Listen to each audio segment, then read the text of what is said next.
अच्छा SI unit देख लो भैया, एसआई यूनिट भी आपको याद रखना है।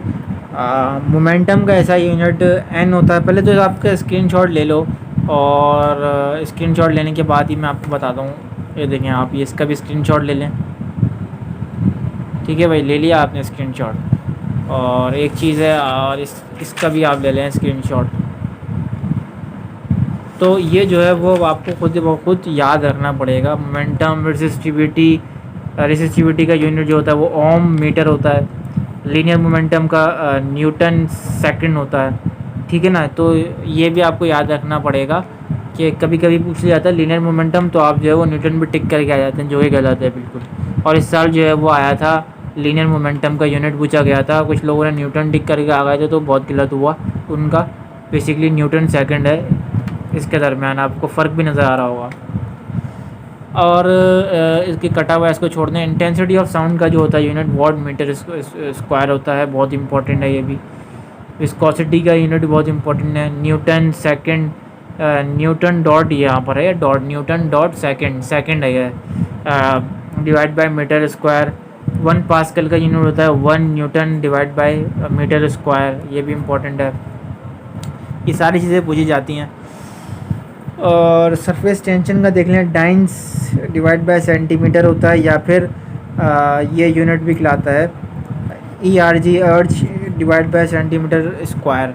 दोनों यूनिट जो है वो कहलाएंगे सरफेस टेंशन के।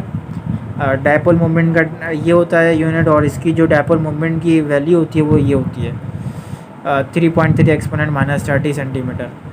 KSP जो कि KSP प्रोडक्ट को शो करता है, सॉल्युबिलिटी प्रोडक्ट को शो करता है। KSP उसका यूनिट जो होता है वो ये होता है mole cube decimetre -9। Heat of solution जो होता है वो kg मोल -1 को शो करता है। अच्छा, मैग्नेटिक फ्लक्स जो होता है वो वेबर जो उसका यूनिट होता है बेसिकली। इसी तरीके से मैग्नेटिक फ्लक्स डेंसिटी, जिसको हम मैग्नेटिक तस्वर करते हैं B, यानी कि मैग्नेटिक इंडक्शन भी कहते हैं, उसका जो यूनिट होता है वो टेस्ला होता है। कुछ लोग को बड़ी कन्फ्यूजन होती है इन दो के अंदर। मैग्नेटिक इंडक्शन लिखा हुआ होता है या फिर मैग्नेटिक फ्लक्स डेंसिटी लिखा होता है, उसका यूनिट पूछा जाता है, तो बच्चे क्या करते हैं वेबर को टिक करके आ जाते हैं, जो कि बिल्कुल गलत है। वेबर का जो यूनिट है वो फ्लक्स का है, मैग्नेटिक फ्लक्स का, और टेस्ला का जो यूनिट है वो B का है। तो इसमें काफ़ी डिफरेंस पाया गया है। अगर टेस्ला नहीं दिया हुआ, ये दिया हुआ है न्यूटन एरिया -1 मीटर -1, तो भी यह सही है, ये भी यूनिट बिल्कुल सही है, टेस्ला की दूसरी फॉर्म में लिखा हुआ है। इस तरीके से मैग्नेटिक परमेबिलिटी का यूनिट जो होता है वो weber divide by metre area होता है। ये बेसिकली इतना पूछा नहीं जाता, लेकिन फिर भी याद करना चाहें तो कर लीजिएगा। मोलिलिटी का जो होता है यूनिट मोल्स kg -1 होता है। मोलिलिटी का ये भी बहुत ज़्यादा इंपॉर्टेंट है, ये पूछा गया है। मोलिलिटी का इंपॉर्टेंट है, ये इंपॉर्टेंट है, ये इंपॉर्टेंट है, बाकी सारे इंपॉर्टेंट है।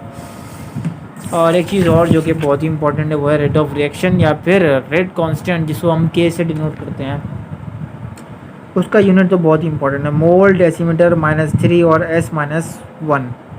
ठीक है, तो ये चीज़ें थी रट्टा लगाने की। और ये जो है मैं आपको ज़बान पकड़ के, हाथ पकड़ के तो याद नहीं करा सकता, जो समझा सकता हूँ वो मैं समझाऊँगा, बट ये आपको खुद ब खुद रट्टा मारनी है वैल्यूज़।